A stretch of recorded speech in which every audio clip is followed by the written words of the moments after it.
Good evening, ladies and gentlemen. Welcome. The time is now 7 o'clock p.m. The date is February 3rd, 2025. And we have, before we start our regularly scheduled city council meeting, we do have a public hearing on ordinance 1172, which was read into the record and voted on at the previous council meeting for first reading. Now, ordinance 1172 will undergo a public hearing, and then most likely at the next council meeting, it'll be on the agenda for passage. Ordinance 1172 concerning approving budget amendment 2025-05 to authorize spending. An ordinance by the Mayor and City Council of Havre de Grace by the authority of Article 11E of the Maryland Constitution, the Local Government Article of the Annotated Code of Maryland, and Section 37 of the Havre de Grace City Charter for the purpose of amending the city budget for fiscal year 2025 to address the reallocations of funds for the City of Havre de Grace for fiscal year 2025. Is anyone in the audience this evening here to speak on ordinance 1172? Any members of the council wish to speak? Okay. Without any public comment, I will close the public hearing on ordinance 1172. The time is now 7:02 p.m.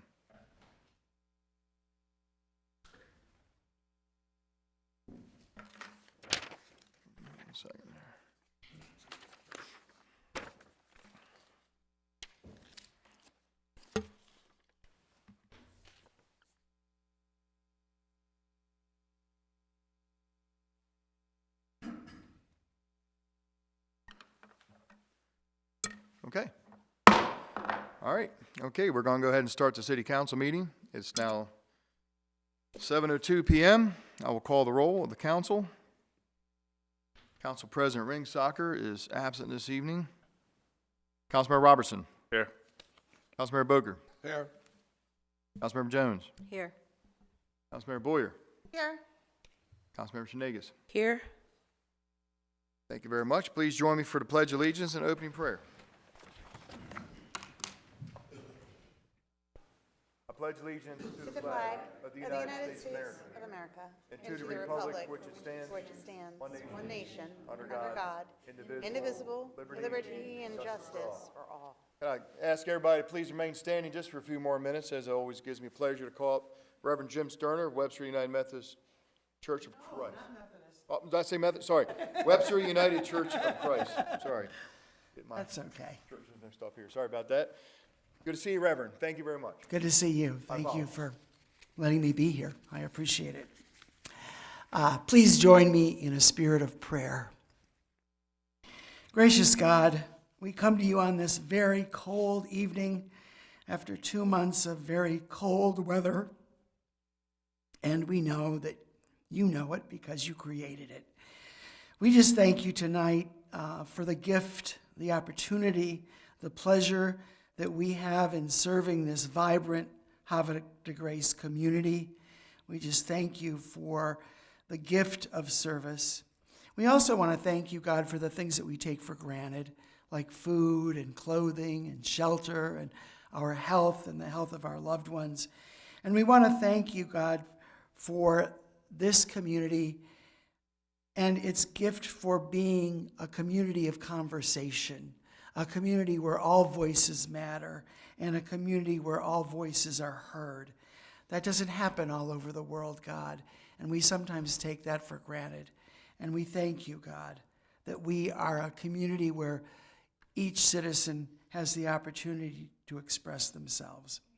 And we also thank you, God, for the glory and the wonder and the gift that is this bay and this Susquehanna River. We just thank you for your creation and us being allowed to be part of it. God, as we go forward, we just ask, God, that you help us to be good caregivers of this creation, of this bay and this river that we serve. And we also ask, God, that in this cold weather, you be with the homeless and those who are living out in the cold, and that you be with our first responders, our police, our fire, and our EMS workers. And this week especially, God, we want to lift up the families and loved ones and friends of those who died in both plane crashes last week. We just ask that you bless them and be with them. And God, we just ask that you lift up this group of leaders tonight, help them to continue to be an example, showing that we are a community of inclusion and open-mindedness, and that we celebrate diversity, and that we care about one another. So help us, God, tonight. Lead with focus and wisdom and discernment to do your work, God, for Havre Grace and our Hartford community. Amen. Amen. Reverend, thank you very much for your time. Good to see you tonight.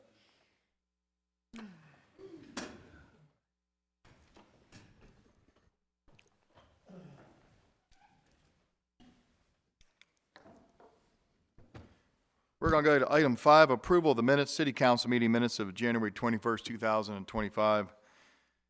Council, do I have a motion to approve? So moved. Second. A motion by Councilmember Booker, second by Councilmember Jones. Questions or comments?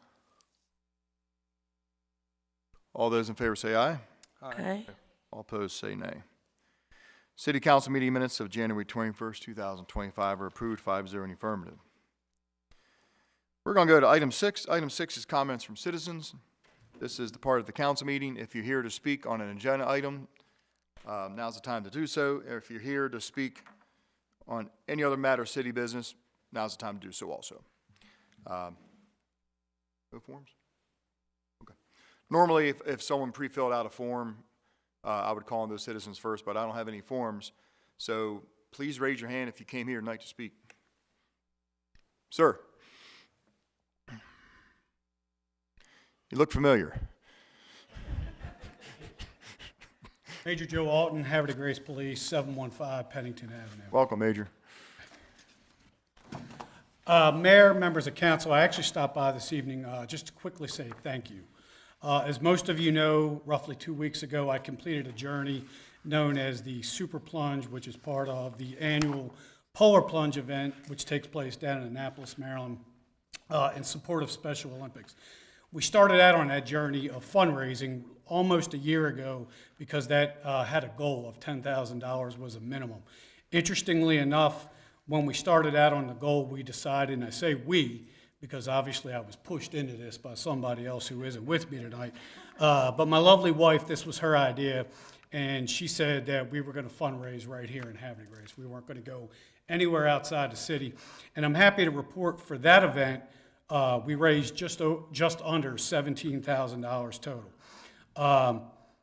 Then, in addition to that, just this past week, part of the actual annual plunge, the singular event, because the super plunge was 24 and 24 hours.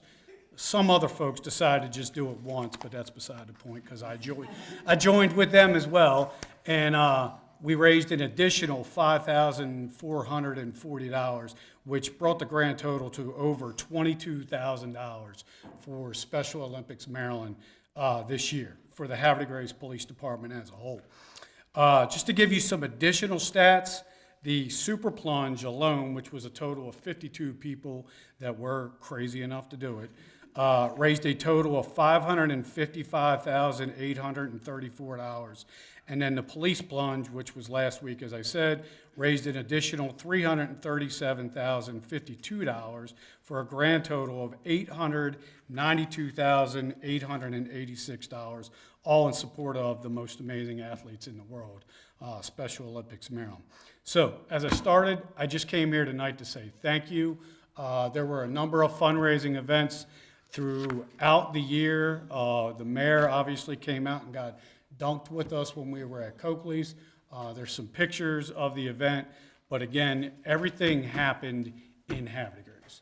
This is all, yeah, I did the 24 plunges or whatever, but in reality, every single event, every dollar, every dime came from the city of Havre Grace. So I came here tonight to thank the city along with everybody else. So, thank you. Well, Joe, really appreciate it. Before you leave, can you name us the people in those pictures just for Yeah, so posterity?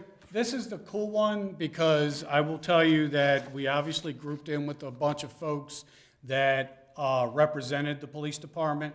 The gentleman all the way to the left is Eric Barnes, who did work with us for a while and then went back to the private sector. There's myself with the rookie hat from the Super Plunge the week earlier. Chief Grass, in front of him is my wife, Christina.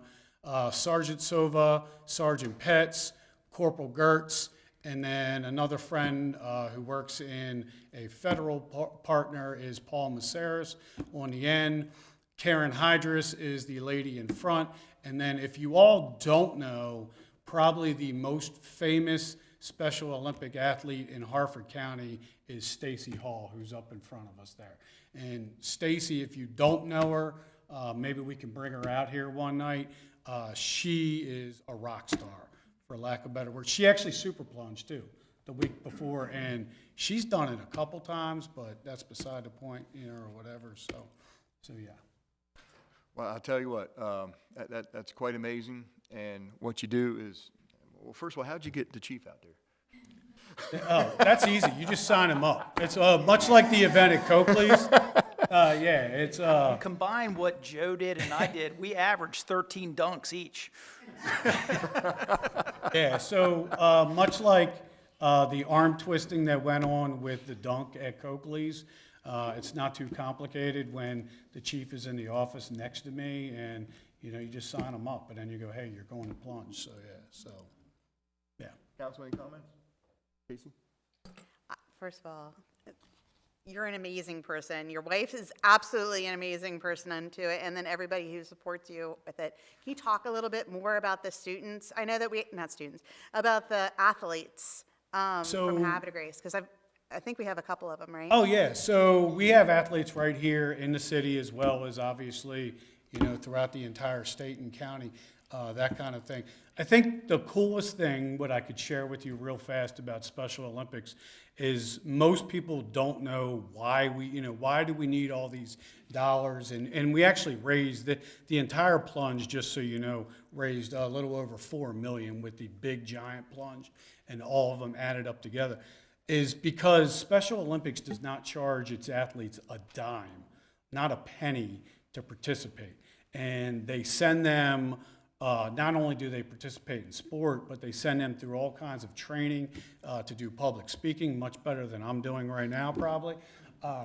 Those kinds of things, but at the end of the day, it comes back to they're not charged a cent to participate. And obviously it's creating a world of inclusion. I'm gonna steal the Reverend's words, because I heard him say that, for those folks with intellectual disabilities. It's creating an environment where they're equal to every other individual, whether or not you have something that would maybe prevent you from participating in another event, another way. Thank you.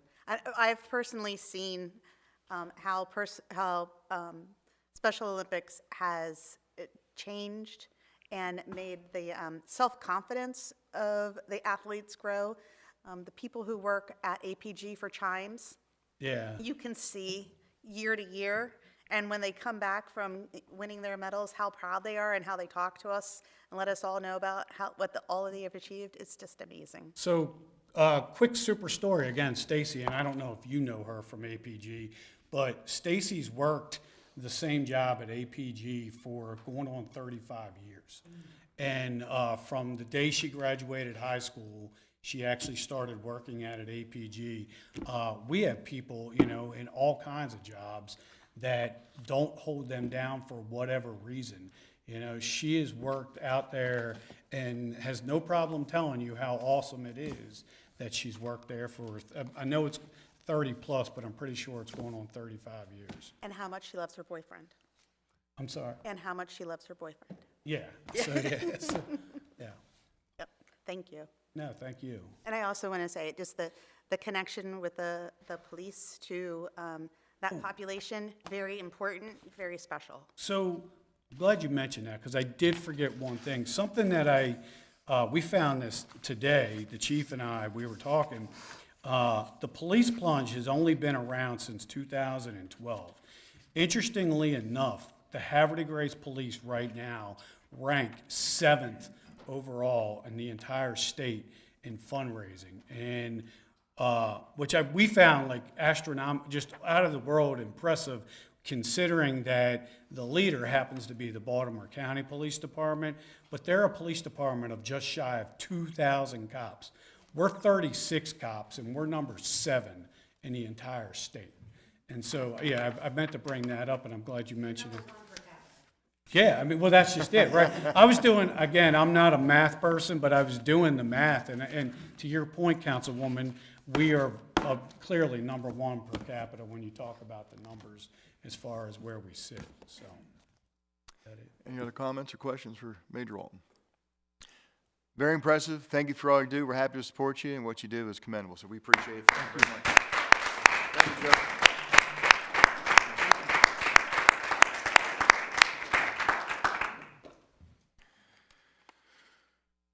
We are still under item 6, comments from citizens. If you have a comment, yes, ma'am. Good evening and welcome to the council meeting. May we please have your name and address for the record? Good evening, councilpersons. My name is Agnes Minor, and I live at 835 Erie Street in the city. Welcome. And my question is, in looking over the agenda, I do not clearly see where you're going to discuss ordinance 1168. And after attending your meeting last month, it was tabled. And normally that comes up at the next meeting, a motion that's been tabled. In accordance with Robert's Rules of Order, I'm not sure what you as councilpersons follow. Yes, ordinance 1168 is not on the agenda for this evening, and it would have to be, a council member would have to move to untable it to put it on the, or to bring it back up. Okay, so I could anticipate that it may come up. I'm sorry? If someone puts it on the table tonight, you're saying that's how it's going Well, to every be council removed member has from a the right to table. untable something, Right. even if it's not on the agenda, but I believe Okay. it was tabled because they wanted to consult the city attorney on something. Councilmember Robertson, were you the one who made a table motion? Correct. The city's attorney had some questions related to Yes, I was here. the I- planning yeah. commission's discussion of the definitions, and we tabled it for the purpose of going back to planning commission. So right now, there's a tentative planning commission meeting for the 20th. The agenda for that's not set, and as far as I'm aware, the planning commission meeting itself is not set. So this likely won't come back on our agenda until March, maybe April, would be my assumption, yes. You can correct me if I'm wrong. It is correct that we have a tentative meeting. I'm a council liaison for the Planning Commission. We have a tentative meeting for February 20th, and of course, with discussion with our city attorney and our Planning Commission, we will take into account everything that needs to be considered, and we will bring it back to the council as we have an opportunity to meet. We're hoping to meet February 20th, Okay. which would bring it into March. Okay, So that's our plan, and thank you for coming out and making sure that the citizens are continuing to be heard. and thank you for your response. All right, thank you. Who else would like to address the council? Yes, sir. Good evening and welcome. May we please have your name and address for the record? Charlie Mike, 1413 Superior Street, Havre Grace. Welcome. Thank you. Here tonight to talk about something that we narrowly avoided. A couple weeks ago, we sent, my wife and I, Tina's in the audience, we sent an email down to each of you all about the Hartford Council Bill number 24041, where Vulcan Materials was looking to reduce their blasting zone to a much closer area, restriction to the housing areas. This would affect Meadowvale, Havre de Grace Heights, Susquehanna Hills, Meadowvale School, lots of areas. We sent an email to the council, Hartford County Council, and to you all. And I want to thank Councilmember Johnny Boker and Cassie Boyer for responding to us. That was like 2 weeks ago when we sent that out. What I'm here for tonight, Tina and I we are imploring this city council and this city government to come out with a statement, a resolution, however you term it. You've done it on lots of other things before, directed to not only Harford County Council, but to Vulcan, saying that you are not in favor of any kind of reduction in this blasting restrictions. The way it is now, I've lived up on the hill up there in Meadowvale since 1982. And I can show you all kinds of cracks in the foundations and ceilings and everything that goes on. Joe Conaway can tell you about all the water line breaks that we've had in that neighborhood over the years. This is an item that affects a large group of citizens. As I said, it's Meadowvale, the Heights, Susquehanna Hills, Meadowvale Elementary School. It affects a lot. It affects our budget, you know, with all the costs from DPW doing things. It could affect our economic development, lots of things in the city. And I know Vulcan's been a good partner with the city, but we've got to come up, and we're imploring you to come out as a united front and tell Vulcan, we love you guys, but you just can't move this blasting zone any closer. We feel it to our bones every time they blast now. And I know others are working on this, and I know you guys are aware of it now. We were very, very lucky to find out about it at the last minute from a letter that I happened to read in the paper that morning that Al Petaroff had sent in to the Sun. And, you know, this bill came up, it was like snuck under the door, where there would be no one in the community knew about it. Now that everybody in the community knows about it, there's not one person in that community that is for it. And, you know, they are all behind us to ask you guys to come out and stand up behind the citizens up on the Hill, as well as yourselves. Because again, this could be a big economic driver to the city if this would happen. If that blasting comes any much closer, they can do lots of different things. So we implore you to, you know, look at that. I hope you all read that letter. I brought copies of it, the email. I want to distribute some copies to some people we didn't send copies to. We just sent it to the council people. And if you have any questions, you can always talk to us about it. But believe me, everyone in Meadowvale and the Heights and Susquehanna Hills is totally against this, and we need some backup from you, the mayor, and city council. Thank you. Any questions? I just have a comment. Thank you for coming out on behalf of the community and representing the area that is affected by this proposal. Thank you very much, and we'll continue to listen and support you as we can as a council. Thank you very much. Well, I appreciate that. Last meeting, Councilmember Ringsacker said the same thing, that he appreciates citizens come up and speaking. And we do this reluctantly because lots of suggestions that we make are never taken into consideration. And this is a serious thing that needs to be taken into consideration. All right, and you know, again, please look into it. It's something serious. Mayor Martin, you live right across the road, so I'm sure you feel those shakes also. Yeah, my drywall's falling apart. So I'm well aware of it. All right. Can I give a copy of these emails to other folks? Sure.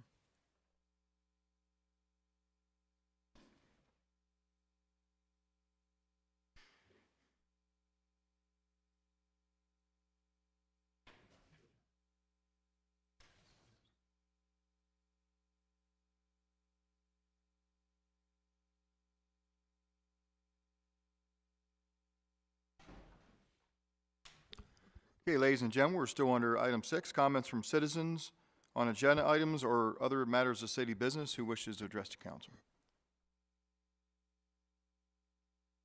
Any comments from the council members? Okay, we will move on with the agenda. Item 7, appointments. This evening we have one appointment. It's to the Tourism Advisory Board. Councilmember Jones. Thank you, Mayor. I move to appoint Tyler Zeisloft to the Tourism Advisory Board.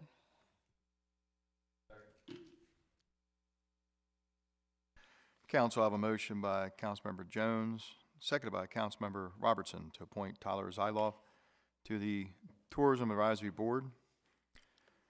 Questions or comments?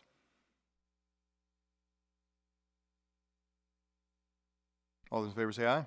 Aye. All opposed say nay. Appointment to the Tourism Advisory Board carries 5-0 in the affirmative. And Ms. Johnson, I believe this gentleman represents Visit Hartford. All right, so he's kind of like a mandatory appointment, right? Because they have to have one person on our. Gotcha. Okay, thank you very much. All right, we welcome into our Tourism Advisory Board. Okay, we're going to go to item 8, recognitions. This evening we have no recognitions. Item number 9, proclamations. We have no proclamations. Item 10, presentations. And we do have a presentation this evening, and it's going to be an update report from the Marine Commission. It's going to be given by Mr. Josh Argentino, who's the Commission Chair.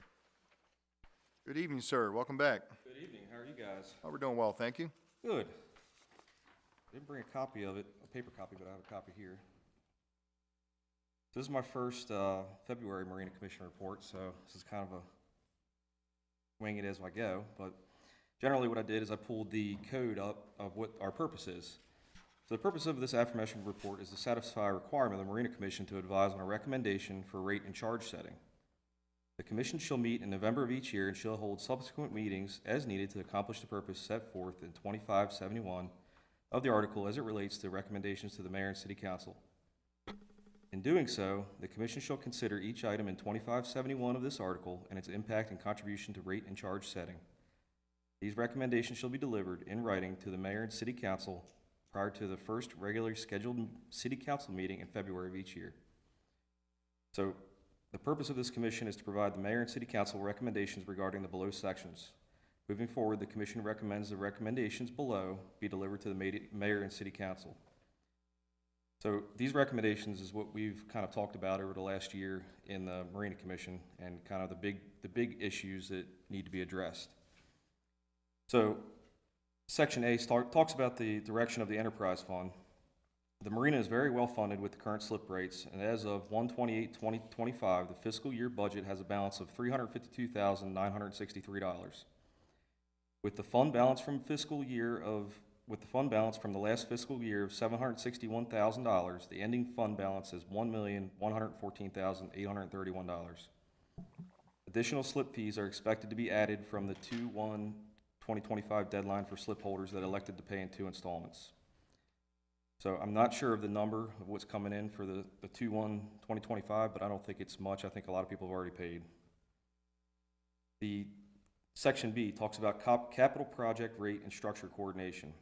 Section B, capital projects include projects such as bulkhead replacement, DMP site engineering, redecking on Pier 5, grants are applied for this, stairs for Marina for fuel dock office, dredging of the Marina, locking pier gates, sunshade for fuel dock, fish cleaning station in Hutchins Park, and the fire damage repair on Pier 6 and the parking lot paving.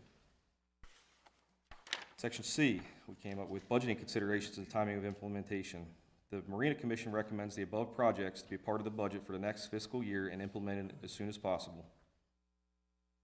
For establishing and monitoring operational goals and objectives, the Marina Commission is scheduled to meet 6 times a year to ensure the operational goals and objectives have been met. For rate and charges related to ordinance which apply to users and potential users of the yacht basin and marina and other city-owned or operated docking and launching facilities. Right now, current rates are $70 per foot and will be increasing to $72 per foot next fiscal year. The Commission is of the opinion that no further rate increases are needed as evidenced by the fund balance. The Marina Commission recommends a rate decrease to $10 per foot for transient slips from the current $20 per foot. The Marina Commission also recommends transient slips to only be rented for 30 consecutive days maximum to prevent issues that have arisen in the past from long-term transient slip renters. Overall, the Marina Commission is very happy with how the Marina is operating, and we appreciate the Mayor and City Council reviewing our recommendations for implementation. Any questions? Any questions for Mr. Argentino? Sir? I just had one. Item B, some of the capital projects. I'm looking at the, what gets my attention, and I didn't know that this was a capital improvement project, the fish cleaning station at Hutchins Park. Can anyone provide me some details on like a location and size and, Yep. you know, I mean, what are we talking about here? So we're talking about something very small. It could potentially be even an old stainless steel table. We were thinking that maybe the city even has something laying around and somewhere in an old building, like an old stainless steel table like you'd have in a restaurant. And then you could potentially put a piece of starboard or some kind of like plastic next to that. So the problem why people are using the tables and the wood that are there now is because they don't want to dull their knives. They don't want to, you know, do it on a piece of steel. But if we provide something that makes it easier for them to do, they'll stop wrecking the city's property. I think Joe Conaway, you might be able to talk about the issues that have been at Hutchins Park with people fishing and cutting V's in the rails, and it's just we think that a fish cleaning station provided would stop them wrecking other parts of that area. No, that makes sense. I mean, I go down there and if I catch half a dozen perch, catfish, I clean them up. What do I mean, I take the meat home with, what do I do with the guts of the fish? The guts, we're planning on having a, like basically a push-off station, and then the crabs, the fish, and everything eats it. Just put it back in Yep. into the, all right. That's a general consensus everywhere you go, that, like every marina that has a fish cleaning station, generally that's how they are set Okay. up. Feed the fishies. All right. So it kind of circle of life, whole Yep. circle of life kind of thing. Feed us, Yep. feed you. Okay. That's all I have. Mayor Martin. Thank you, Councilmember Boger. Any other questions? Councilmember Jones? Thank you so much for the report, appreciate it. Problem. Can you tell me the rationale for decreasing the rate from $20 to $10? So the rate was increased several years ago. I don't know the exact date. I'm gonna say between 2 and 3 years ago, the rate was increased. I don't have the numbers to know how many people stopped coming, but I work in the marine industry and I have a lot of customers that are from the area, and people would, like from Middle River or Chesapeake City, they would come and spend the weekend, but they were like, man, those slip rates doubled. They can go to, you know, a high-end marina right down the street and get floating docks and a pool and whatnot for cheaper than they can stay at ours. I'll give you an example. So let's say a 30-foot boat, if somebody wants to come in for a week, they could pay, I think it's $1.50 a foot per night, or they could buy the whole month. So let's say it's a 30-foot boat, so they could buy the whole month at $300. If it was $20 a foot, that would be $600. That's a big difference. Generally, I think the rate was raised to prevent people from sticking around, but it hasn't stopped people from sticking around. We have a delinquent boat. It's out on Anna Pier 6 right now. It's been there for a year. And they were fine with the transient fee at $20 a foot, but that's why we want to limit it to 30 days. We say, yeah, we'll give it to you cheaper, but you can't stay longer than 30 days. And I think that'll prevent riffraff from sticking around. Thank you. No problem. Any other questions or comments? Councilmember Boyer? So you were saying that the rate going up to $20, I believe the reason why we did that was because there was feedback from other marinas saying that we were in competition with them and we were cheaper than like the other marinas. So what is the current price at the other marinas? So, were you here in November at the meeting that I gave? I actually have on that slideshow I made, there is a cost comparison between Log Pond, Penns Beach, Water Street Marina, and our marina. Generally, we are, so I know off the top of my head, Penns Beach for a 28-foot boat is like $500 for a month. That's very similar in cost to what we are at the city out basin now. So there's really no benefit to go to the city out basin when they can go to Penns Beach and have a pool, nice floating docks, security, parking, designated parking, So it really limits people on wanting to come to the marina and actually use it. If it's cheaper, you'll get more people in, they'll visit the promenade, they'll walk downtown. I can get you an answer on that.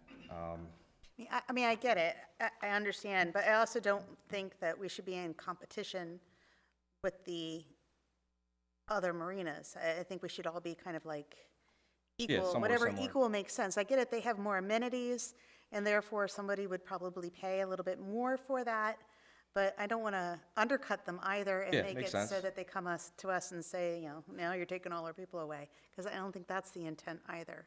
Makes sense. What I could do is invite the owners of the other marinas to the next Marina Commission Just, I meeting. mean, just the numbers, you know, Yeah, okay. a number analysis would probably be helpful to us. And the Okay. other thing is, when you're doing numbers, you know, all these capital projects, are there costs associated to these? There How is. do we know that they equal the 1 million? So the capital projects should not equal $1 million. The capital projects should be way under that Okay, for what we have. The biggest expense is going to be, for this year, in my opinion, is going to be the DMP site engineering, and then next year is going to be dredging. the dredging. However, most of the time, I know last time the dredging was actually grant funded, and the city didn't have to put out much, if anything. So if we could secure a grant and get that paid for, that would be a huge benefit. I don't I have think that the fire damage would also be covered through insurance, right? some of it was covered through insurance. I don't know the whole background on it. I know that the boat that caught fire didn't have the insurance to pay for the boat that it burned next to it and the pier. So I think that basically used up all the money on that. I'm sure somebody who's closer to that can kind of, Okay. Yeah, if it's possible, I'm sure you guys are gonna do a line by line for what the costs are. But that just would be helpful, knowing yeah. where the needs are. And so I'm gonna use the government, like, I work for the Army. Yeah. So we talk 1 to N, like the most important to the least important. Is the listing here most important to least important, or is it just a listing? So, that's a great question.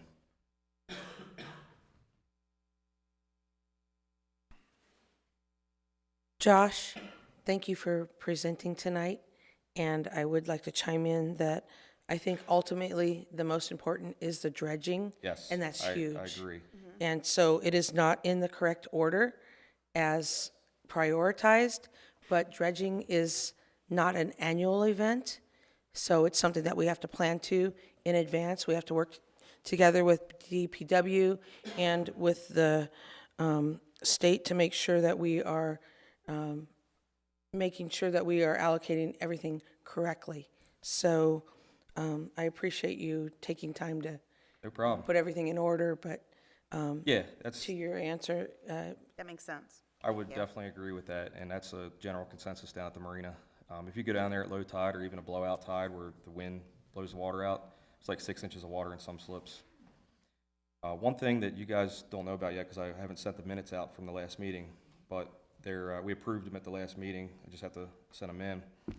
The last dredging was done at 6-foot depth throughout the entire marina. We're recommending 8 to 12, so that you don't have to do this as often.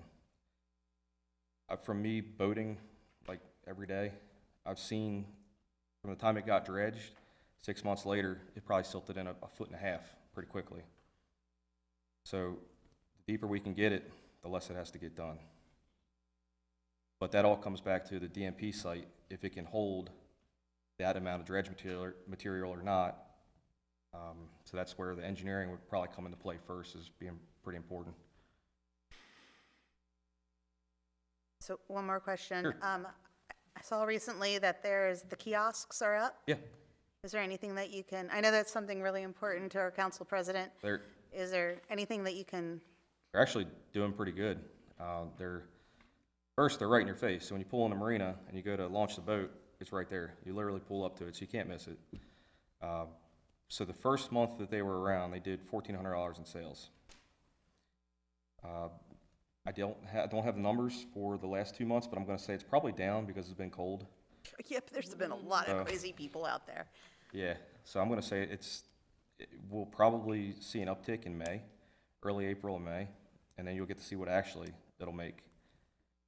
But, I think it's great. So people can pay, and there's no excuse, because you basically have to drive right up to it. Roger. Thank you. No problem. Any other questions? Oh, good. Josh, again, thank you very much. You did a great job for your first February Thank you. presentation. Appreciate all the work you're doing and how you've grabbed the reins of that commission and you're chairing it, and keep up the good work, and we'll take all this under advisory. Appreciate it. And thank you very much, and if you Thank need you. anything, let us know. Thank you. Y'all have a good night. All right, have a good night, sir. Thank you.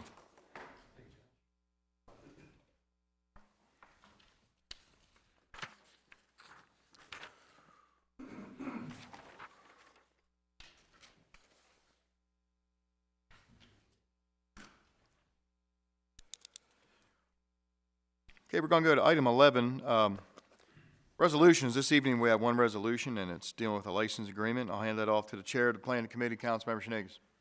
Good evening, Mayor and Council. I move to introduce the calendar resolution concerning approving a license agreement for a replacement sign at 131 South Union Avenue. Council, I have a motion by Councilmember Schnages to have a second. Second. Seconded by Councilmember Boker.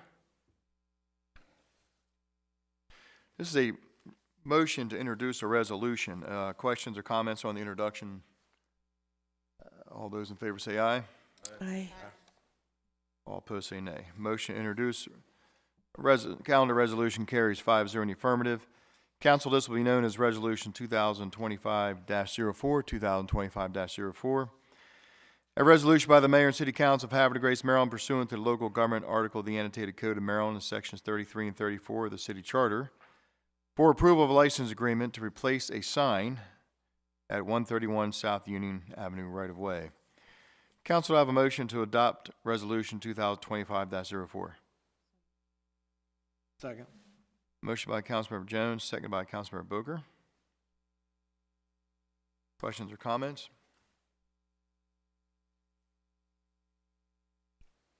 Councilmember Schnages. This replacement of sign will allow for the whole body balance to have a sign in the city right away to promote their business. It will allow for a freestanding sign within the residential office area. Thank you. Any other questions or comments? All right, we're going to do a roll call vote on Calendar Resolution 2025-04. Councilmember Robertson. Aye. Councilmember Boger. Yes. Councilmember Jones. Yes. Councilmember Boyer. Yes. Councilmember Schnages. Yes.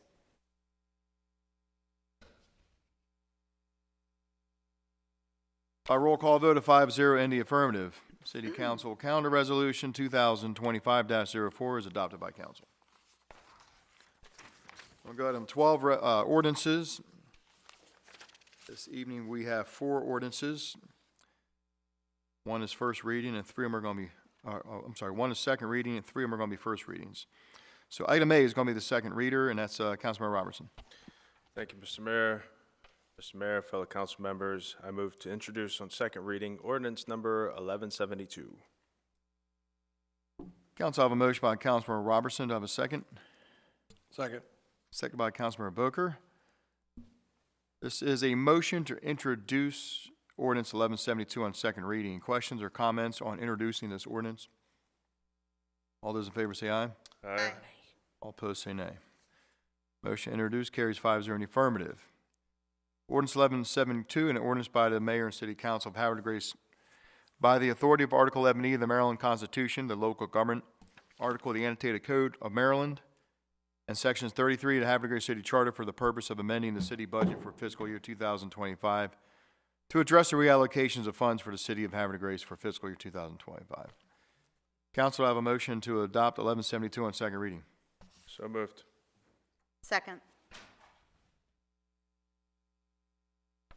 A motion by Councilmember Robertson, seconded by Councilmember Boyer. Questions or comments? Councilmember Robertson. Thank you, Mr. Mayor. Just for the edification of the viewing audience, this is a budget amendment to officially receive the funds from Hartford County's Office of Tourism. That's $10,000 worth for the Holly Jolly events. Very well done, Director of Economic Development and Tourism, on procuring those funds.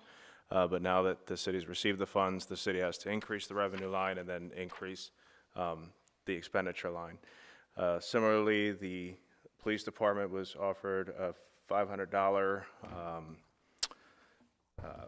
donation. Thank you for the word. Oh my God, it's late on a Monday and I had drill this weekend, so I'm operating off of fumes. Yeah, $500 donation from the Wade family. And again, this is just a formality of accepting the funds and then putting them into an expenditure line. Mr. Mayor. Thank you very much, Councilmember Robertson. Any other questions or comments?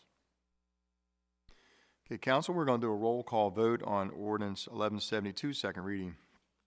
Councilmember Boger. Yes. Councilmember Jones. Yes. Councilmember Boyer. Yes. Councilmember Shenegis. Yes? Councilmember Robertson. Yes. By roll call vote of 5-0 in the affirmative, City Council Ordinance 1172 is adopted by council on second reading. Item B, Councilmember Shenegis. Good evening, Mayor and Council. I move to introduce ordinance concerning amending Chapter 25, Article 5, Planning Commission in the first reading.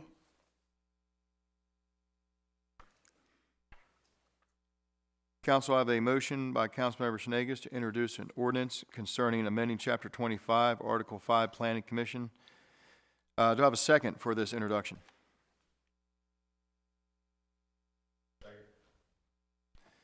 Second by Councilmember Robertson. This is a motion to introduce an ordinance. All those in favor say aye. Aye. All opposed say nay. Motion to introduce ordinance carries 5-0 in the affirmative. This is an ordinance by the Mayor and City Council of Havre de Grace, Maryland, adopted pursuant to the authority of Article 11E of the Maryland Constitution, the local government article of the annotated Code of Maryland, and Sections 33 and 34 of the Havre de Grace City Charter to amend Chapter 25, Article 5, Planning Commission. This is going to be known as Ordinance 1173. Council, do I have a motion to adopt 1173 on first reading? Second. I have a motion by Councilmember Jones and a second by Councilmember Boger. Questions or comments? Councilmember Shenegis. Thank you, Mayor. The intention of this ordinance is to remove the council liaison as a voting member to a person that just represents, and to allow for the alternate to have voting privileges. This will make sure that the balance is accurate and give proper allocation to everyone that is involved. Thank you. Thank you very much, Councilmember Shenegis. Any other questions or comments? Okay, Council, this is going to be a roll call vote for 1173 on first reading. Councilmember Jones? Yes. Councilmember Boyer? Yes. Councilmember Shenegis? Yes? Councilmember Robertson? Yes. Councilmember Boger? Yes. By roll call vote of 5-0 in the affirmative, City Council Ordinance 1173 concerning amending Chapter 25, Article 5, Planning Commission is adopted. Public hearing on this will be at the next council meeting, which will be February 18th, 2025 at 7 o'clock. Any objections to council? All right. And just for the viewing public, the next council meeting will be on a Tuesday. It'll be following a federal holiday, President's Day. So next council meeting will be Tuesday, February 18th at 7 o'clock, and we will hear the public hearing on Ordinance 1173 on that time. Item C, Councilmember Robertson. Thank you, Mr. Mayor. Mr. Mayor, fellow council members, I move to introduce an ordinance amending Chapter 25 and concerning the Youth Commission. Council, I Second. have a motion by Councilmember Robertson, second by Councilmember Shenegis. This is a motion to introduce an ordinance regarding amending Chapter 25, Article 8, Youth Commission. Questions or comments on the introduction? All those in favor say aye. Aye. Aye. All opposed say nay. Motion to introduce an ordinance carries 5-0 in the affirmative. Council, this will be known as Ordinance 1174-1174. An ordinance by the Mayor and City Council of Havre, Grace, Maryland, adopted pursuant to the authority of Article 11E of the Maryland Constitution, a local government article of the annotated Code of Maryland, and Sections 33 and 34 of the Havre Grace City Charter to amend Chapter 25, Article 8, Youth Commission. Council, do I have a motion to adopt 1174 on first reading? So moved. Second. Motion by Councilmember Jones and a second by Councilmember Robertson. Questions or comments? Councilmember Robertson. Thank you. This is an ordinance to just clean up some of the business aspects of the Youth Commission. Specifically, when it was first introduced way back in 2018, the Youth Commission had staggered terms. So this removes that requirement where it's like a 2-year versus 1-year term for certain members and puts everybody on the same 2-year term from when they're first sworn in. And then secondly, just cleans up some of the administrative side of the house for who does the background checks and things of that nature for adults that are working with the youth. Thank you very much, Councilmember Robertson. Any other questions or comments?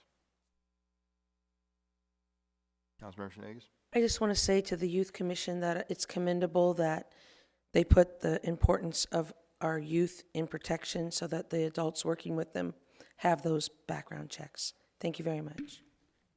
Thank you. Any other questions or comments? Council, roll call vote on Ordinance 1174, first reading. Councilmember Boyer? Yes. Councilmember Shenanigans? Yes. Councilmember Robertson? Yes. Councilmember Boger? Yes. Councilmember Jones? Yes. By roll call vote of 5-0 in the affirmative. City Council Ordinance 1174 is adopted on first reading, and we will have the public hearing at the next council meeting, Tuesday, February 18, 2025, at 7 o'clock. Item D, Councilmember Boger. Mayor Martin, council, I move to introduce on the first reading concerning the amendment of Chapter 25, Article 9, Independence Day Commission, first read.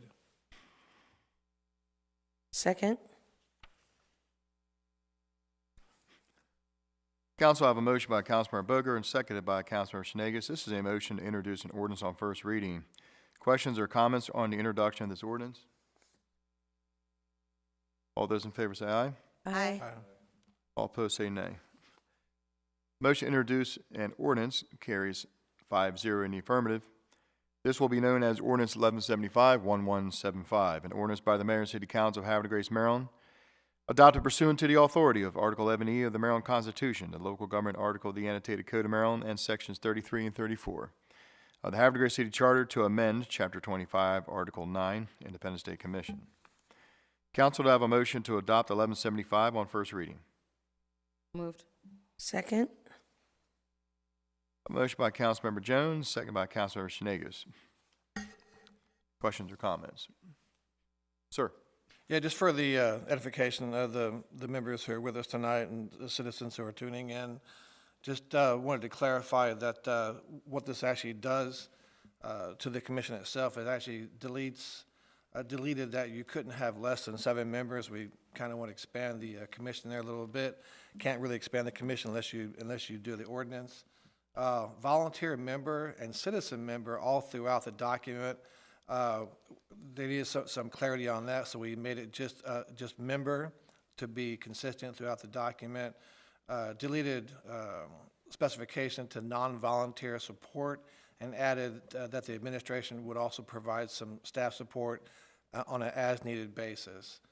Deleted the number of members needed to constitute a quorum and added that a majority of the current members be present.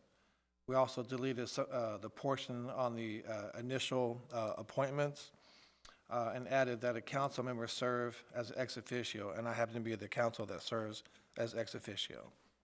Thank you, Mayor. Thank you very much, Councilmember Booker. Appreciate the rundown on that. Absolutely. Any other questions or comments? Council, roll call vote on 1175. Councilmember Shenanigans. Yes. Councilmember Robertson. Yes. Councilmember Boker, Yes. Councilmember Jones, Yes. Councilmember Boyer. Yes. By roll call vote of 5-0 in the affirmative, ordinance 1175 is adopted on first reading, and that public hearing will also be on February 18th at 7 o'clock. Okay, we're going to move on to item 13, old business. This evening we have no old business. Item 14, new business, and we have 5 events coming up scattered throughout the year, and we're going to hand that off to Director of Administration, Dr. Ritchie. Thank you, Mayor, Council. I'm assuming these are non-controversial. Do you just want to do them on a consent calendar? Perfect. So for your consideration, we have the Mardi Gras Parade for March 4th, 2025, 6 p.m. to 7 p.m. on Bourbon Street to Washington Street to St. John Street. Easter Sunrise Service, April 20th, 2025, 6 a.m. to 8 a.m. at Tidings Memorial Park. River Sweep 2025, April 26th, 2025, 8:30 a.m. to 12 p.m., Tidings Memorial Park Gazebo, and the cleanup is throughout the city. Pyrex and Vintage Fest, April 26th, 2025, 9 a.m. to 4 p.m. on Pennington Avenue between Lodge Lane and St. John Street. And then the second Pyrex and Vintage Fest on September 27th, 2025, 9 a.m. to 4 p.m. on Pennington Avenue between Lodge Lane and St. John Street. Thank you. Thank you very much, Dr. Ritchie. Council, to have a motion to approve these events. So moved. Second? Motion by Councilmember Boyer and second by Councilmember Schnagus. Questions or comments? Sir, Councilmember Robertson. Thank you, Mr. Mayor. Yeah, I can never miss the opportunity to give a shout out for Jolene and all the folks that are involved with the Pyrex Fest. It's truly just an event that a local business put on years ago, drew an amazing crowd, and it's grown ever since. So I really, really am impressed by that, and I think it's a beautiful thing, and I think everybody should check it out. I agree. It's a great event. Thank you. Any other questions or comments? I just want to add to what Jason had to say. It is like coming home. It's a time period in our lives where we can connect with family and relate to having those, special objects that are presented to all the different vendors in our lives, past, present, and of course, if we buy them today, in the future. So I think it's a great opportunity. And I'm so thankful that even though we have these events and vendors come in from out of town, we still have Joe Retros to carry on the project throughout the year. Thank you. Thank you, Councilmember Schnagus. Any other questions or comments? Okay, Council, these 5 events on consent calendar motion by Councilmember Boyer, second by Councilmember Schnagus. All those in favor say aye. Aye. All opposed say nay. The events are approved 5-0 in the affirmative. Thank you, Council. And we will go to Director's reports. Dr. Ritchie.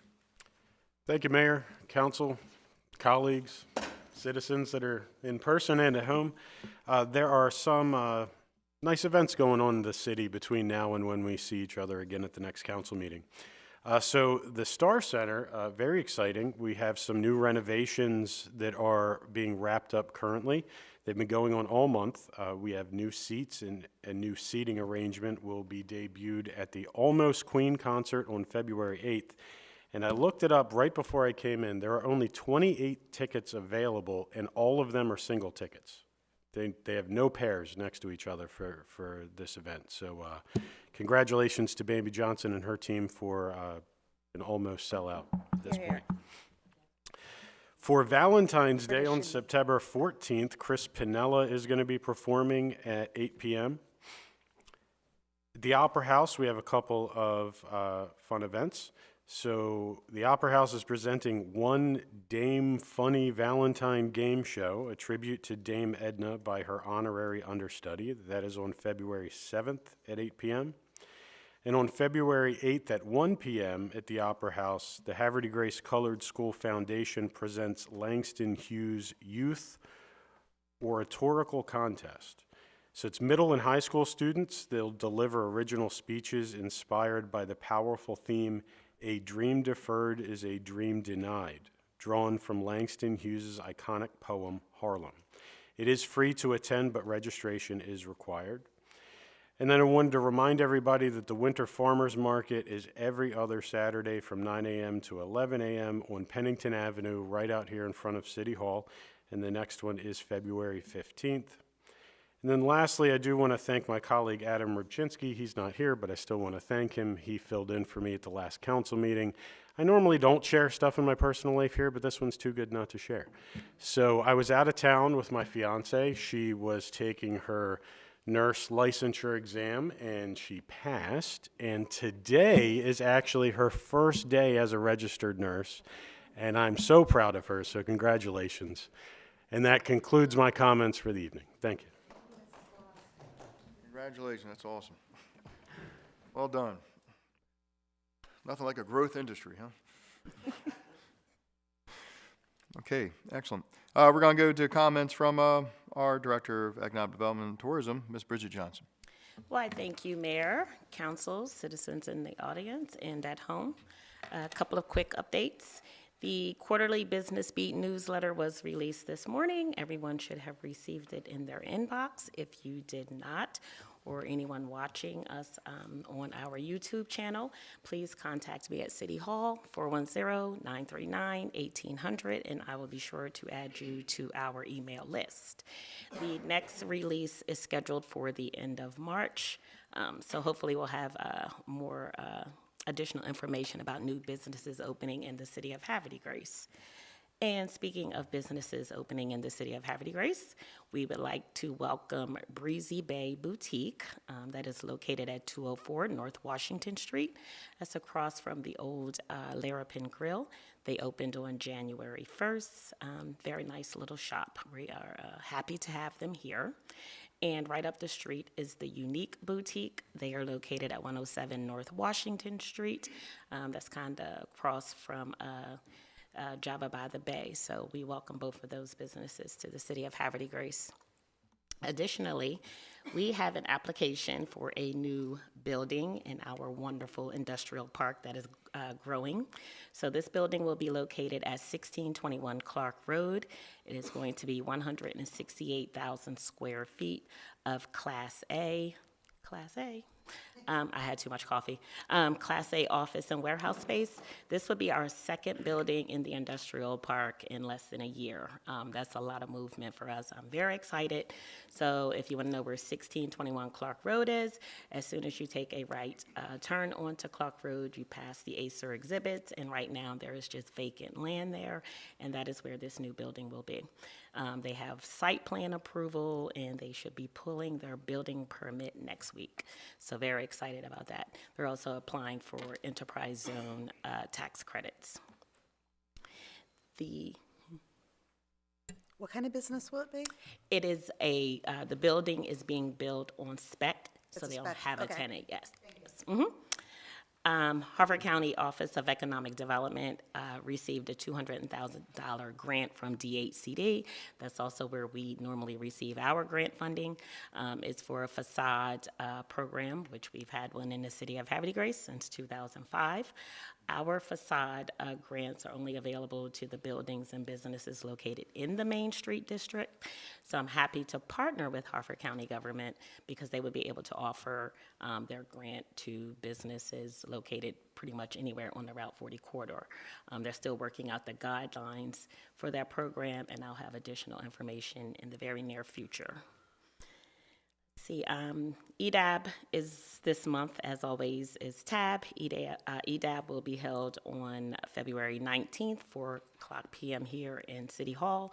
The topic is, as it was in January, water and sewer update. So we have Dan Wucinich, who sits on the committee, and he is keeping us up to date on that, and I know it will be coming before council pretty soon.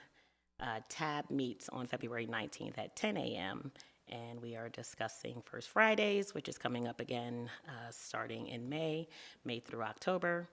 We have some bus tours, and we have a couple of small businesses or entrepreneurs interested in water sports in the city of Havre de Grace. Last but not least, or second to last, tomorrow, Lori and I are attending a gift show in Philadelphia. We will be in person reviewing and shopping for more items to sell in our visitor center because, as everyone knows, everyone likes something that says Havre de Grace.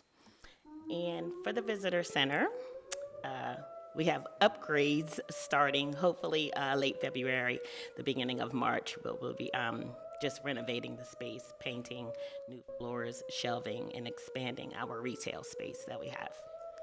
And that's my cue to end. So that's all I have for this evening, Mayor. Thank you very much, Ms. Johnson. Any questions? Ms. Johnson? Thank you. Appreciate it. Good evening, Mr. Abdi, the Director of Finance. Good evening, Mayor, council members, and citizens. Good evening as well. Before I get started, I want to thank you for approving ordinance 1172, our budget 2025-05, and thank you for your stewardship. In terms of the financial conditions of our funds, the general fund currently stands at $7,219,700, which is down since my last reporting of $455,200. Revenues to date is $19,233,300, which is up $180,700 since my last reporting.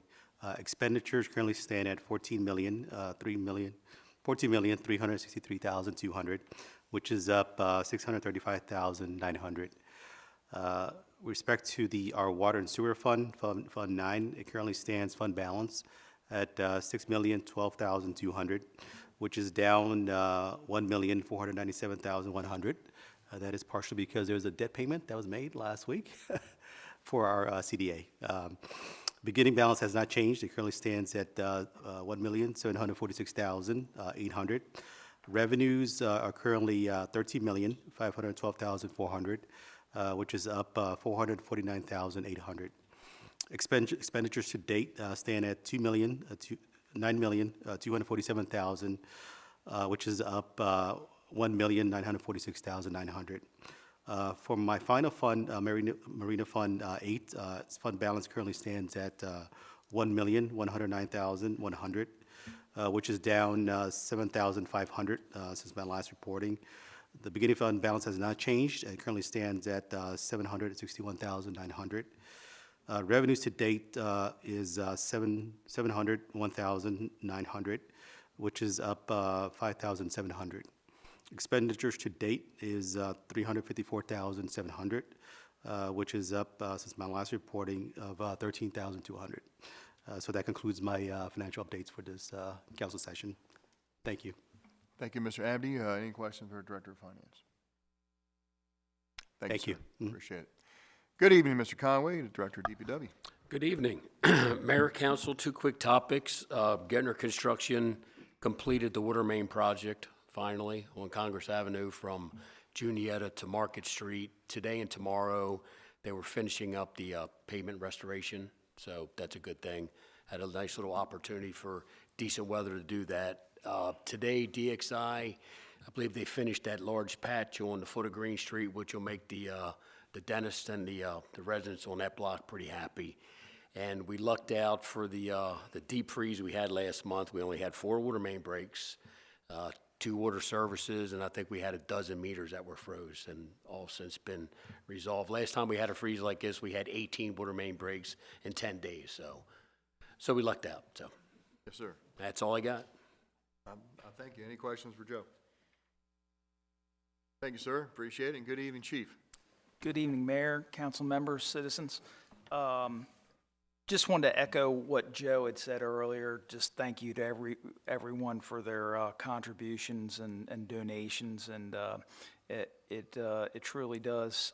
It's kind of remarkable when you look back at everything, how much money was raised, and the last thing I had, so believe it or not, it's been 9 years. Next Monday will be the remembrance for Senior Deputy Pat Daly and DFC Mark Logston.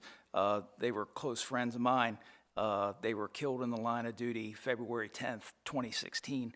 So it's, again, hard to believe it's been 9 years. So there's a bunch of different things. There's a critical need for blood, and there is a blood donation in their honor. It's going to be at the American Legion Post 17 in Edgewood. But, you know, perhaps if that's something that you do, if you can give blood, maybe think of them, and then you can make a donation, you know, in their memory. So thank you, Mayor. Thank you very much, John. Any questions for Chief? Thank you for the update. We appreciate it. We're going to move on to comments from the mayor's office. Just a couple things real quick. So the Star Center has been closed for the month of January. And this was mentioned earlier, we did some upgrades to it. With majority of the funding came from help from our Annapolis delegation, our delegates and our senator. We've been very lucky. Last couple of years, they've been able to give us some money for upgrades of the curtains, sound system, lighting. Well, this year we got all brand new seats for the Star Center. So if anybody was in there, you know, they know that the original seats been there since the late '70s. I know some people are going to miss those springs and those and those seats, but it's all been replaced, and I've been over there a lot lately, and you won't even recognize it. It looks like it's a brand new performing arts center. Brand new seats with cup holders. The seats are wider. The ceiling that was gold and paint color has now all been painted black. The floors have an epoxy on it that makes it, you know, nice and clean looking, and there's carpet throughout the sides and throughout the aisles and up front. And it should be done this week in order, as Dr. Ritchie said, for our first concert as the Almost Queen concert. But Eagle Mania is coming back, and it's not sold out yet, but it will be. So if you like Eagle Mania, that's coming back in March. Amish Outlaws, AC/DC, plus a lot of kid events, kid shows, theatrical shows. So please log on to the Star Center, and there's a lot of great programming coming up between now and early summer. So, you won't even recognize it when you go back to the Star Center. It looks absolutely amazing. And you know, so what's the old phrase? How do you eat an elephant? One bite at a time, right? So, when we inherited this huge piece of property from the county, well, Harford County Public Schools gave it back to the county, and then the county gave it to us. We got it in August of 2021. It was quite the undertaking, but little by little, we've been turning that thing into a premier destination. But most importantly, the reason I'm saying this is I thank the people who support it. I try to go to as many events as I can. I know the council members do too, and you know, we often ask before the show starts, someone to get up there and say, "Hey, raise your hand if it's your first time here," or raise your hand if you're not from Havre. So we always look. It's a lot of people from elsewhere. You know, we're always talking to people. People come up from Washington, D.C. People come down from Newark, Delaware. So it's always been our desire that the Star Center would be a regional draw, not just about Havre Grace, but about the area, to bring more arts and culture to a city that's already a designated arts and cultural city. So anyway, so stop by if you get a chance and support the Star Center. Oh, and another thing too, we put 2 aisles up the middle of the Star Center now. So instead of like, excuse me. So it's you know, you have sections of maybe, you know, 12 seats in the aisle and 12 seats now. So it's a lot more aisle seats now too. So we did that. So we actually went from like 900 seats down to like roughly a little over 700. So we lost some seats because of the aisles. And the seats are wider because we wanted everyone's experience. It was more important to us that people enjoyed their experience and felt comfortable rather than to see how many seats we could cram into a building. But because of that, I think everyone's experience will be very enjoyable. There's more aisle seats. It's a lot easier to maneuver in and out of seats, stuff like that. So anyway, just thought I'd tell you that. Yes. So the prognosticator of all prognostication, Punxsutawney Phil, saw his shadow yesterday. It's hard to tell what's sunlight and what's the TV cameras and lights and, you know, video flash, what makes a shadow. But Phil's only right 35% of the time. But looking at the weather coming Thursday, looking at an ice storm, so please be careful.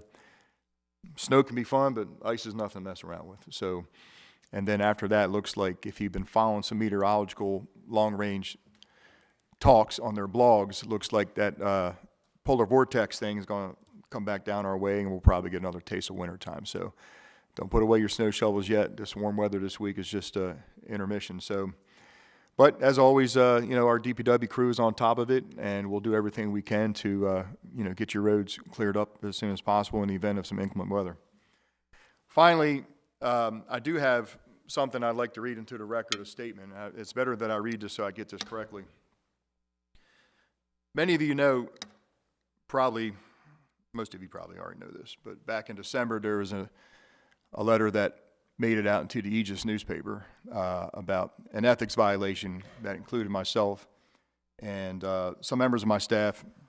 The ethics claim was made by the planning director, and I'd like to read this statement into the record. As you might have noticed, the director of planning's chair sits empty tonight. Mr. Borsier's last day with the city was Friday, January 31st, 2025. While I am currently restrained from discussing the full scope of what happened between the city and Mr. Borsier due to ongoing investigation, what I can say is this. On December 24th, the Ethics Commission dismissed Mr. Borsier's ethics complaint filed against me and members of my administration. The day after Christmas, Mr. Borsier appealed that dismissal to the Circuit Court for Harford County, as reported in the Aegis. Subsequently, Mr. Borsier abruptly dismissed his appeal. There are no current ethics charges pending. My administration showed great restraint in allowing the process to play out. The city is now free to move forward in establishing efficient government processes that serve the citizens of this fine community. Actions by unelected rogue bureaucrats that cause unnecessary expense to our citizens will not be tolerated and will be answerable to the elected officials through oversight and internal operating policies approved by my administration. Stay tuned for upcoming announcements on Mr. Borsier's replacement. And I will comment more as I'm allowed to in the future. With that, my comments conclude. I thank you very much. We'll go to comments from the council members. Councilmember Boyer. Thank you, Mayor. So just to tag on to what Reverend Sterner was talking about, this actually on the, what day did we have our meeting? We had our meeting on the 22nd. The Tree Commission met and talked about a wide variety of things. One of which is, the importance of planting native trees. With spring coming on and you're looking at what to do in your gardens, please seriously consider planting a native tree before you plant something. I highly encourage you to reach out to DPW to make sure what you're planting is in the correct place. The right tree, right place, very important. You don't want to plant a giant oak tree literally underneath a power line, just small things like that. And the importance of planting native trees is it supports our native wildlife, not only the bees, but also the birds and wildfowl, or waterfowl, etc. Everybody is dependent upon the native species. It improves our water quality, being this close to the bay, and just overall protects our soil and helps the ecosystem. So please, if you're planning to plant something, please be cognizant of what you're going to plant, thoughtful about it. I understand you want to plant something beautiful that flowers, but seriously consider planting a native tree first. I also want to give a shout out to a person who is on the Tree Commission and has been on the Tree Commission for a little while. She's absolutely an amazing person. Her name is Miss Morgan Jones. Morgan is from Havre. She is just a breath of fresh air. She is a perennial student, is the best way of putting it. She's going to be working with our DPW director for her capstone project for her master's in GIS management. This is her third master's program, by the way, that she is doing. So we are so fortunate that she has chosen to focus on are in her home of Havre Grace. She's going to put together a tree management program, which will include a tree survey, and it'll identify the canopy so that we can measure how well we've done, looking in the past and going to the, hopefully projecting in the future where we need to focus and do outreach, et cetera. So if you know Morgan, please give her a BUA and tell her that she's just an amazing person, and encourage her not to stop where she is. She can definitely change the world just by her ideas alone. It's just amazing. So with that, I have no idea who the current chair is. Thank you, Councilmember Boyer. I give it back to you. Councilmember Schneegis. Yeah. Thank you. Good evening, Mayor and council members and administration and those in the audience and at home. It is wonderful to be here tonight. It is wonderful to see the ebb and flow of our seasonal change. It's hard to know. We may get a longer winter, or then again, sometimes, we get a peak of 49 degrees and, we feel good.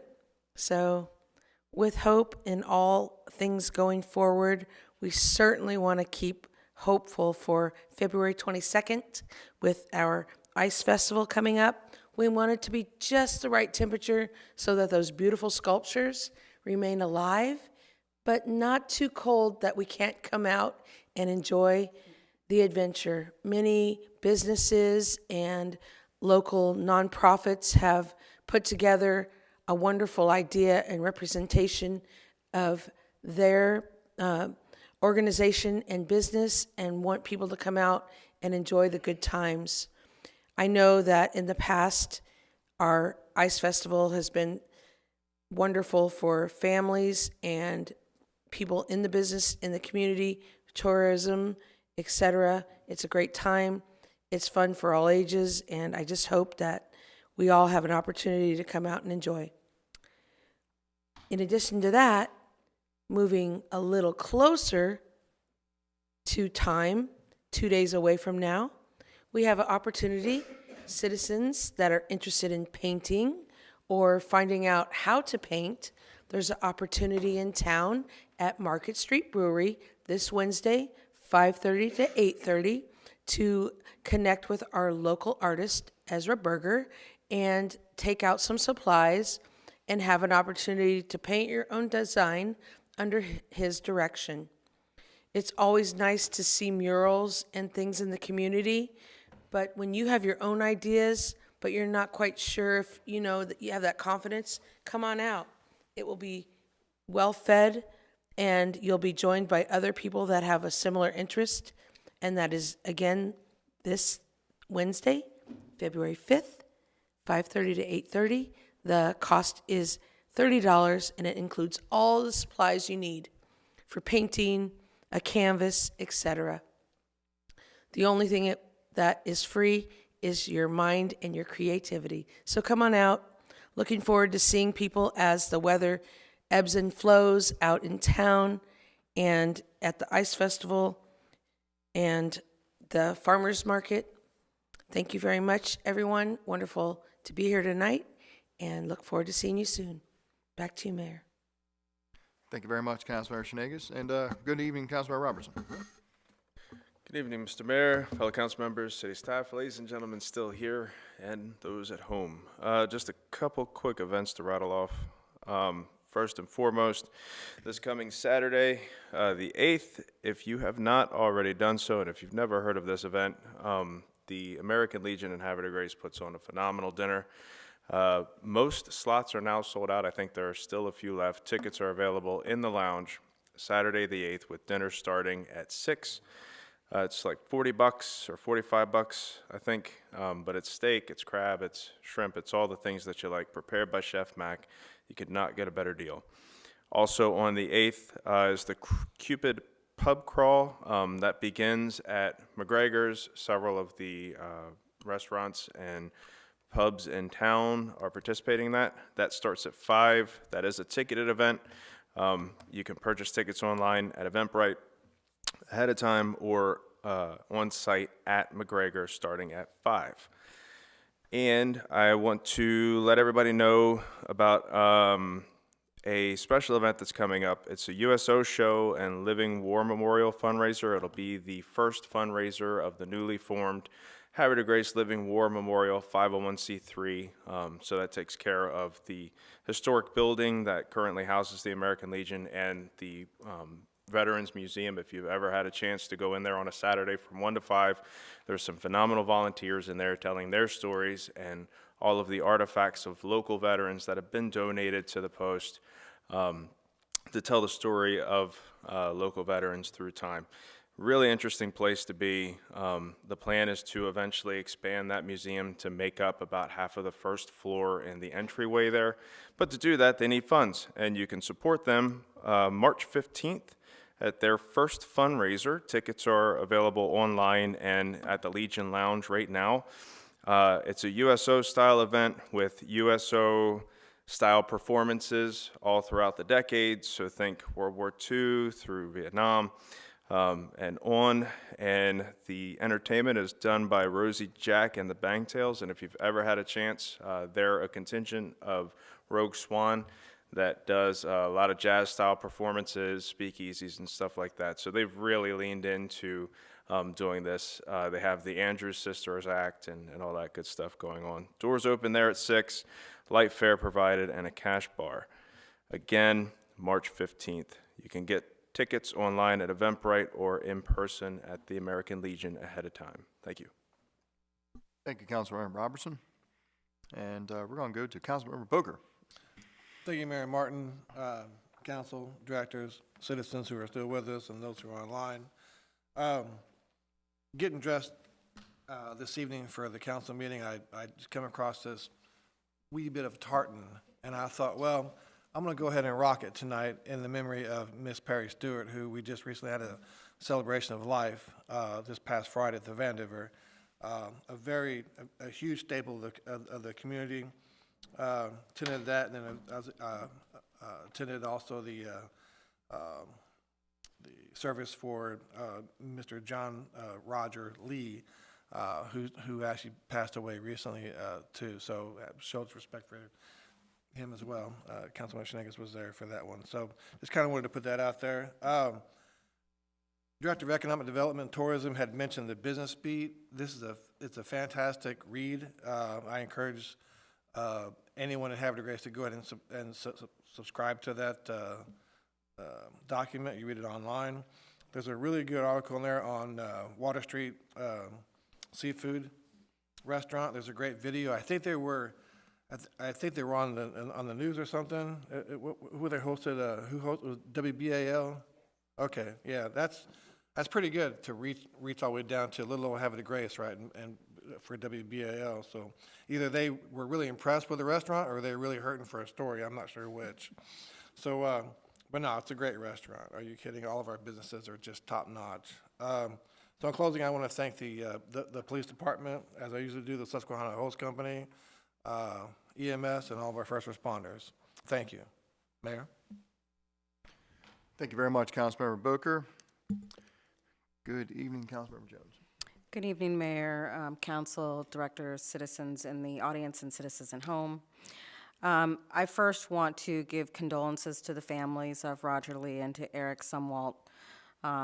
Both passed away recently, and it seems like, when we come here, we're always talking about someone who left us, so it is continuing. Both of these folks were really active in our community, and I just wanted to make sure that I gave my condolences. And Roger Lee's wife, Kathy Lee, is a major contributor to the Historic Preservation Commission, of which I'm the liaison. So condolences to those families. Second, I want to say that many of our residents today observed a day without immigrants. And that is a day, it was a protest and boycott that took place first in 2017. People took part to show the importance of immigrants to the economy and also to protest possible racial profiling of U.S. citizens by immigrant enforcement. So that was a day that many folks decided to observe today. For this month, which is Black History Month, the theme is African Americans and Labor.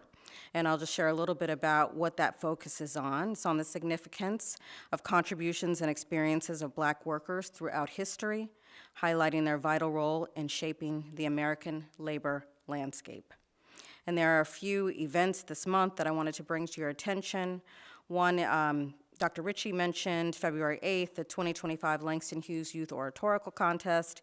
It's always fascinating, great time. The kids do an excellent job.